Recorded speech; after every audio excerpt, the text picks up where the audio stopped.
are seasons in the media, Mm. that they have certain stories at certain times of the year. What were those? Yeah. Well, there's a lot too. And so it's funny, you have to know the seasons, number one. Like there's the holiday shopping season, there's school season, there's a ton of stuff like that. But you also need to pay attention to like how lengthy each media is. So with a magazine, they need to know this stuff like months in advance. Whereas like a daily newspaper, they need to know it very soon. So there's different things. So if you sort of look at a calendar, and you want to be, the top product in a magazine, right, for the holidays. This actually, I interviewed a guy named Brad Deal who owns a company called Sticks and Stones, and they actually did. Oprah bought the present for Tom and Katie when they got married, Tom Cruise and Katie Holmes, when they got married, and it said Tom and Katie, which is kind of funny in like little.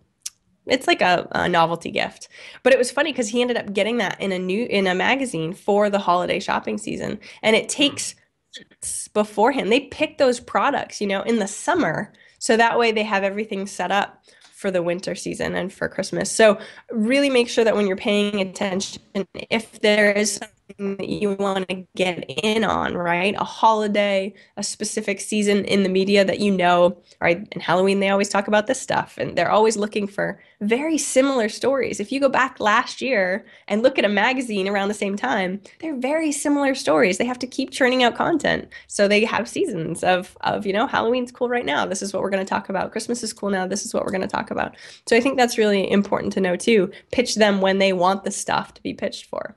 Yeah. Okay, that's neat. Also, you know what? Another thing that I think people in general think is that it's so hard to go out and get press. And I guess the reality of it is, if you're a journalist, you need to fill space. Yep. You need to churn out content, and the Yeah. more relevant you can be to the certain time, like the holiday season, for instance, we have that coming up. We have Black Friday and Thanksgiving in the States coming up. Getting in on those trends. Definitely, definitely. They always have to fill. I interviewed and talked to a bunch of journalists. They said the same thing. They're constantly looking for stuff. And a lot of the times they already have a network of people that they've gone to, which is another interesting thing. Once you get in and know the journalists, they can come back to you. That's how I ended up on fortune.com because I was in Laura's book. And she's like, "Oh, you have a really good story. I should have you on my article on Fortune."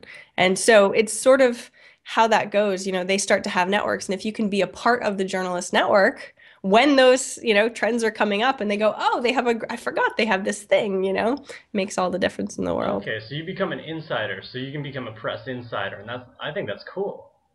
Definitely. All right, so um, why don't we go into? I want to go back to the blog, and what were your strategies? At what point did you start selling a product and start seeing the result of that?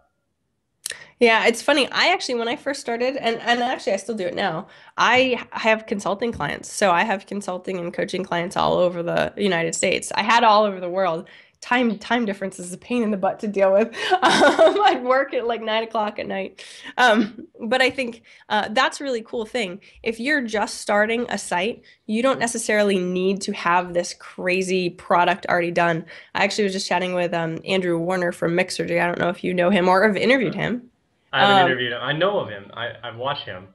yeah, he's got a great show, and he was giving me advice and stuff yesterday. And it's really funny because he was like, just throw some stuff out there. You know what I mean? Like, you don't have to have like this crazy product of you've spent months on trying to figure out and then letting it go. Because that's sort of what I did at first. And I don't think it's a really good idea. Like asking your audience as you're building your audience, I kept going and asking them, and they come up with a bunch of different things. And I was like, well, I have a solution for that. And I tried it and it didn't really hit. So I think the very big thing is to sort of go and just try and test and figure stuff out. And nine times out of the 10, when you very first start, your first product isn't going to do that well. And that's fine. You're going to have to learn and go as you go. Andrew was giving me some stories before and some things that tried that like completely failed. And now he has a huge company, doing amazing things selling his membership site. But it really takes, a couple not very big successes at the beginning to try and figure stuff out. So I think that's huge that people need to pay attention to. The trial and error method, the classic way to become an eventual, well, to eventually become a millionaire. There we go. It's funny because the thing that Andrew said, and this is the thing that comes up a lot, I think it's really important, is you don't want to look like you don't know what you're doing. And so this is one thing that I think is really great with Andrew specifically. He's very vulnerable in that and sort of is willing to talk about how he sucks sometimes, and that's okay. Hmm. And so that's sort of something that's really interesting that I feel, because I get this question a lot too, of going like, well, I don't want to say I don't know what that is. But now we live in a world of everybody being more transparent, and that not knowing is usually okay. I mean, you don't want to say I don't know for everything because nobody's going to trust you and what you're doing. And as a business coach, I like to sort of, you do have to have an air of being an expert in something because otherwise no one's going to be able to follow you. But in general, you don't have to know what you're doing 110% of the time. You can fail, and that's okay. Most of the time, most people aren't paying attention anyway or that close of attention to you. So don't worry about it. Yeah, so like it's all in your head, basically. It is. It's like I remember when I first started and I did like my first webinar, and I don't remember, there was like 30 people on it or something. And I was like, oh, like there's only this many people. And I thought I was going to be able to do a good job. And, well, let me just do it well for these 30 people and not worry about, you know what I mean? I think it doesn't really matter. You just keep moving and you get better and better as you go. Oh, yeah, cool. Did you actually sell anything from that first webinar? I think I did. I think I sold like one thing. I think I made Okay. like 150 or like $300 or something like that. Okay, so it was a start. Yeah. And Okay. I mean, I needed to know how to do it. Like you said, when I was nervous my first interview, I was like, and I was nervous the first webinar. I mean, I had done speaking, but using the new format and stuff, I'm like, well, great, this is just a test. Even if no one buys anything, it doesn't really matter. It's just a test. We're gonna see how well it goes, I So think that's a really good mindset to take on when you're just, you start out doing one thing. It's like, okay, yeah, we'll test it, we'll see what happens. And then it's like, okay, then we'll that, systemize it. that We'll was learn. only exactly. Like if I screwed up, that was only 30 people that I screwed up in front of. I don't have to show anyone the recording. I mean, it was a great webinar, don't get me wrong. But if I did, it would have only been 30 people. And Andrew Warner said the same thing. He sold the product, it only sold a handful of things, and was like, well, at least only those people knew that I only had a few people on the webinar. Whatever. That's what happens. Cool.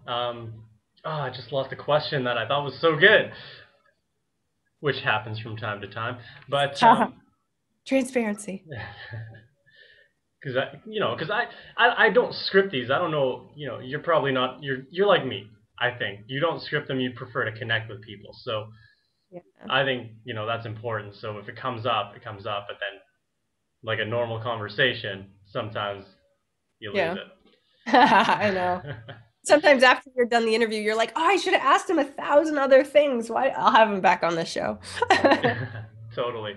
But we are coming to the end here, and I do want to feature some of your stuff on my website, including your press uh, speaking engagement. And well, since we're at the end, it's shameless plug time for you. So, are we going to do the blog? Are we going to do your product? We could do both.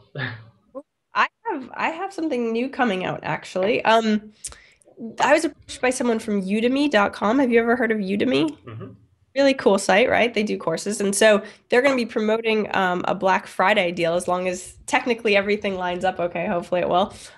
For a course that I have coming out about how millionaires start their businesses. So it goes through everything. What I did is I went through 80 interviews and figured out exactly how millionaires in the field started their own business. And so hopefully that should be coming out very shortly too. So you can't get it right now, but later that should be coming out. Okay, cool. And is there a link for that right now, or is that something that we'll just tack on later? Yeah, we're gonna have to tack it on later. I'm gonna create I have a new, actually, I have a website redesign coming out this week too. So a whole new site, or a whole new looking site, and I'll definitely have to put something up on there and send you a link. Oh, good. Awesome. Thank you so much, Jamie, for being on.